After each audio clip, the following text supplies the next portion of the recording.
like Janelle without the N. If you've ever had the hiccups and tried to talk at the same time, very similar to that as well. Janelle. Cheesy way to remember, but it works.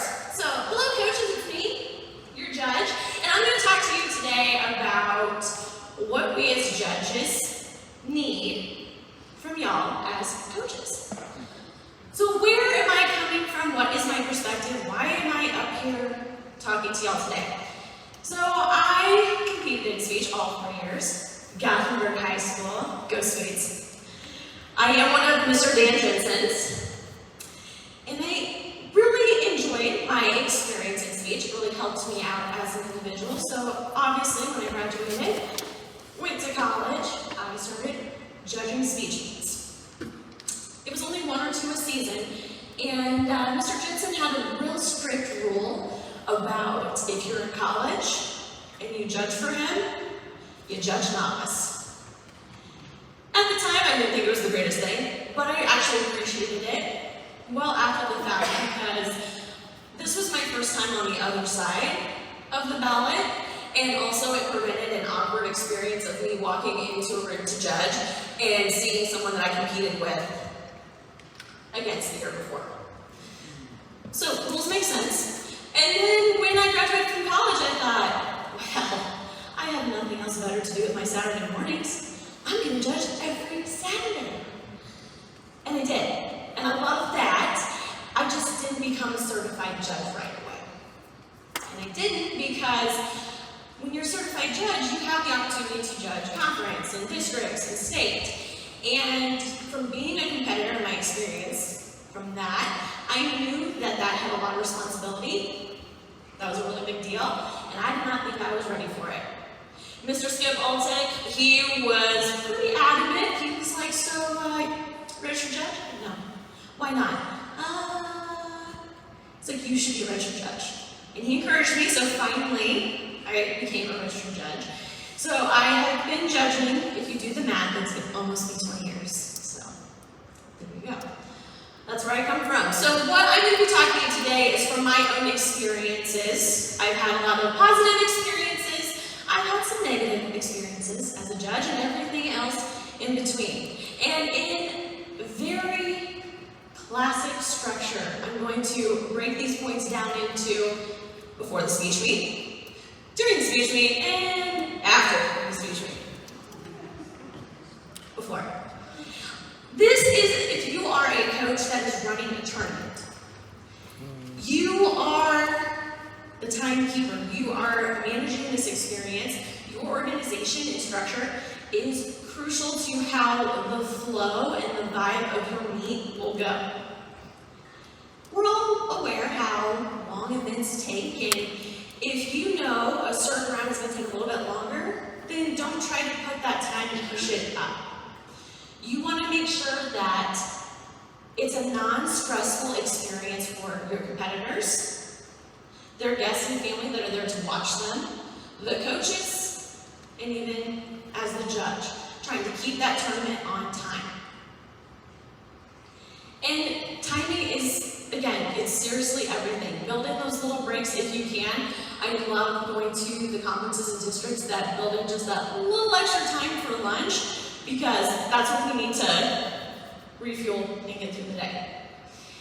So remember, as you are a tournament director running your own meet, or even if you are hiring someone to judge for your regular season, we as your judge, we represent you. So as you are recruiting, make sure that you are seeking people that you feel will represent you and your school well as a judge at these competitions. And if you do not know who that person is very well, it's okay to ask questions. There's a wonderful Facebook group that a lot of times will post, hey, we're hosting a meet in a couple of weeks, are there any judges? A lot of people will comment or send a message like, yep, I can. And there have been times that someone was like, okay, great, can you please tell me your experience? Before they're like, okay, you can judge for me. That's totally fine, because they had no idea who I was. They want to know what my background is, because I am representing them. contact information, at least a cell phone number and an email address. Make sure that judge has that information from you and you have that of them. This is important because we know speech season is usually during a beautiful Nebraska winter. Things happen, and it's good to have that fast and easy way to contact, text message, cell phone, call, whatever that is, to communicate if needed. And emails are always great ahead of time as well because communicate. Communication, it's helpful. Now, I have been spoiled judging for my alma mater, Gothenburg, all these years because I get that reminder that, hey, this week you're helping judge for us at this meet. Because my biggest nightmare is that I may go to the wrong speech meet on the wrong day in the total opposite direction of where that speech meet is. So it helps me to know, okay, good. Or, for instance, those people that are posting on that Facebook group, hey, do you want to judge? And I've said yes, and they've said cool. Did I really say that? Did I mentally respond? Did I really respond? Did I confirm? Am I going? Am I not? I don't know. So it's always good to communicate those details. And don't worry about over-communicating. I would much rather have you over-communicate than hardly communicate at all. Because I worry. I'm a worrier. Not all of us are, but I am. Please enjoy my random pictures from speech meets. But the things that you need to communicate. What time do you want us to be at the school? Where are we going to pick up our ballots? There are some times that I have to go find the coach that I'm judging for and pick up my ballots, and they're usually practicing in a room somewhere. There are other times that I just have to go to that front table and grab my folder of information, make sure that they know where that is. Communicate those essentials. Also, communicating about payments ahead of time, so they have a better idea of, do they need to fill out a W whatever ahead of time for your school? Are they going to receive that check once they are there and they check in with you? Are they going to receive it at the end of the meet? So then do they have to find you at the end of that? Will it be mailed to them? All those wonderful things. So that's before. Up next, during the actual speech meet. Having clear signage from the very beginning is super helpful. And this is obviously if you are hosting your own speech tournament. A lot of you do a great job of having your students actually out there at that front door, being the welcoming committee, the unofficial welcoming committee, guiding them into where the check-in table is. I work in higher education. As Jeffrey said in my introduction, I work at UNK in the admissions office. And I know from events, one of the first things that people want to know when they walk through your door, where are the restrooms? So make sure that we know where the restrooms are right away. And also there are a couple of other really important rooms we should know. Hospitality and tab room, where we're going to be turning in those ballots. And also we kind of need to have a map. Maps are helpful. The irony of an educational building is that we do not know how to number in a way that makes sense. It's fine. You go from 200s, 100, 300, all the same. It's fine. We just jump around. And when you have maps, make sure that we can read said map. Because the worst thing to experience is a copy of a copy of a copy, and you're like, it's fuzzy and I can't make out any room number. Where am I going? Trying to channel it, like inner Lewis and Clark, and figure out which way it is north. I don't know. So make sure that those are also marked on there. Always appreciate when not only room numbers are on there appropriately and clear, but also marked hospitality room and tab room as well. I'm very food driven, so definitely love talking about food. At the hospitality room, if you are hosting a tournament, there are a few things. One, I would say have some variety.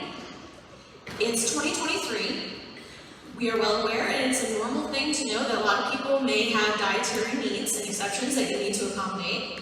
So if that means you know that ahead of time, you're asking around to the coaches, your hired judges, If there's any accommodations you can make, great, do that. Now, I do know a lot of people that do have dietary needs. They usually bring their own backup whatever meal, but if you can already have that provided, that's awesome. Other things to keep in mind with food, I would highly recommend that if you're having breakfast or coffee first thing, make sure that's actually ready to go before the 8 a.m. round. Yes, I was going to say, like, there's some cheering, I'm like, yes, can you please have that ready? Because, you want to make sure you're ready to go before the 8 a.m. round and not sitting there with a grumbling tummy and you're like, I need caffeine. I wasn't ready, I needed it, it's fine. And when you are having that hospitality room during the lunchtime, some of you have wonderful speech parents that are helping run that. Please communicate to them that a lunchtime during a speech meet is not a normal lunchtime outside of the speech meet. Just because it's 1 o'clock doesn't mean tear it down, we're ready to go. No, leave some of that out, because there's been so many times my first break, my lunch break, is at 2:30, and I walk in and oh, okay, there's no lunch, okay. Is there anything left, any remnants of something? And then water, always have water, can't go wrong with lots of water. You have filling stations in your school, refillable stations, make sure that you communicate that as well, because a lot of people like to bring their own water jugs, and so they know where those are at as well. It's a good thing to know. All right, so the most cringe-worthy phrase, just a judge. Let me talk about this a little more. Speaking out of hospitality rooms, so many times in all these years of judging speech, you try to make small talk with people, and they're like, oh, and what school do you coach for? Oh, I don't coach. Oh, you're just a judge? Hi, good talk, good talk. Cool. Now, I'm not saying that all the time that's a malicious kind of phrase or terminology, and it's not. But sometimes it feels that way, and it really kind of hurts. And me, being a recovering people pleaser, has tried to curb that disappointment. And so I knew exactly where the conversation was going. And they'd ask, like, I know, I'm just a judge. And it was like, yeah, they're just going to walk away, got it. But then there were some sweet, blessed souls of angels that were just like, no, you're not just a judge. What you do is very important, and we would not be able to have this speech meet without you. So you are not just a judge. You're only a judge, and that's fine. I was like, thank you, okay.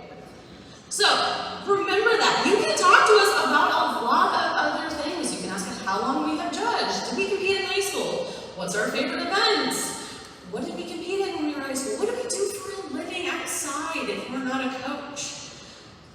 Talk to us, it's okay. The conversation doesn't have to end there. And unfortunately, once, yes, I did have someone be like, yeah, I don't know how to talk to you because you don't coach, so. Cool, thanks. So yeah, just a judge. And it is something that I find myself trying to stop, because if someone's like, oh, what school are you in? Oh, I judge. I only judge. So, little things. Well, here's the thing. Listen to us, that's what I would say. Just, we have all the things. We have questions, comments, concerns, suggestions, thoughts, opinions. Just hear us out. And I'm not saying that you have to be like, oh, I'm going to take every word, yeah, we're going to change it. No, just listen. If you're like, great, works for me, we'll make that adjustment, cool. If not, cool. Just let us know that we're heard, because we're coming at it from a different perspective, whether that's like, hey, next time when you're hosting this meet, maybe it'd be a good idea to da-da-da-da-da. So, please hear this. And what I would say, I would love to be supported versus thrown under a bus. That's the versus someone stands behind you, support you, versus thrown under the bus. It's extremely awkward to overhear in the town room the belittling of a judge who has messed up, made a mistake, we're all human, we make errors, and you're like, here's my ballots. Please don't talk about me, please don't talk about me, please don't talk about me. And we've talked about it's all about the students, and the students will reflect on what you do. And so you are, if you're supporting the judges and like, okay, we may not always agree with what they say, but they're coming from a different viewpoint, let's look at it, let's listen at it, that's gonna help those students and how they respond and treat us as well. Because we're not the worst people in the world, I promise. Maybe? Okay. The struggle is real sometimes. Sometimes the meet is long. And especially when you're getting towards the end of the season, I've noticed I can judge 3 rounds. Like, yep, I can do that. 4 rounds? Yeah, a little bit challenging. 5 rounds. I'm like, okay, where am I? What happened? There was an event I just watched where the ballots like persuasive. Cool, I think I judged persuasive. The speech fog is so real. And that's why I'm going to go back to please have grace and understanding for us. We're going to make some little errors. That's fine. Just let us know. Maybe we forgot to circle the wrong thing or put a ranking. We did it mentally, not actually in real life. That happens. So just have that grace and understanding for us.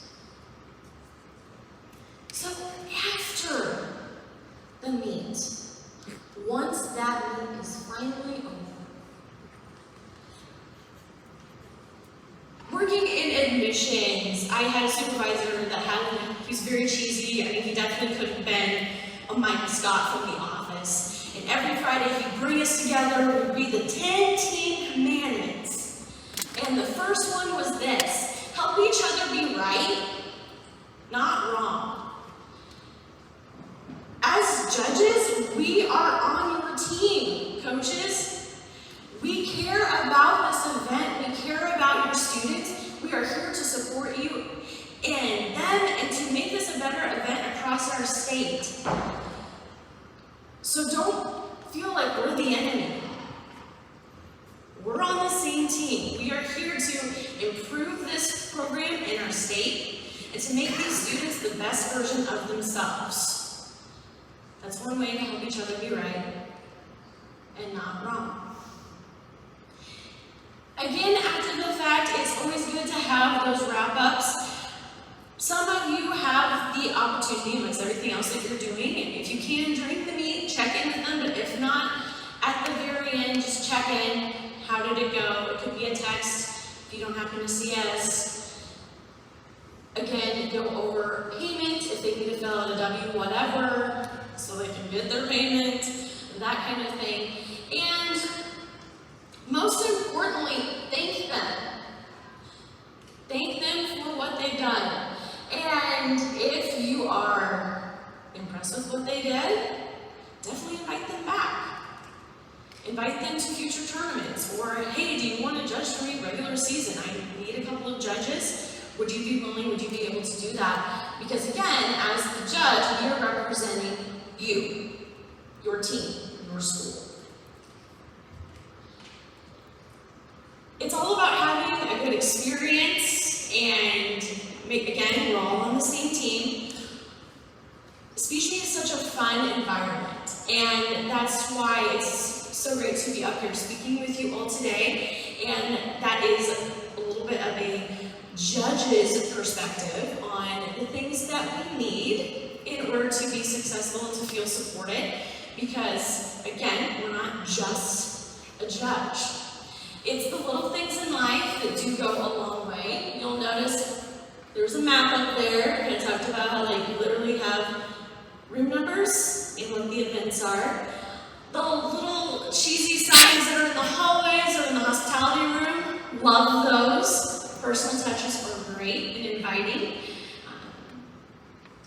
And I get it. Like, you may not be able to do all of the big things for us. That's fine, because you are also literally coaching your team. You might be literally running a speech meeting. That's fine. It's going back to that little picture. The little things. Don't forget about the little things. All in all, I want to end by saying, coaches, thank you. Thank you for what you do. And that's not only for your students and your school and your community and for the wonderful world of speech. It is so greatly appreciated. And hopefully you've been told thank you many times. And if you haven't,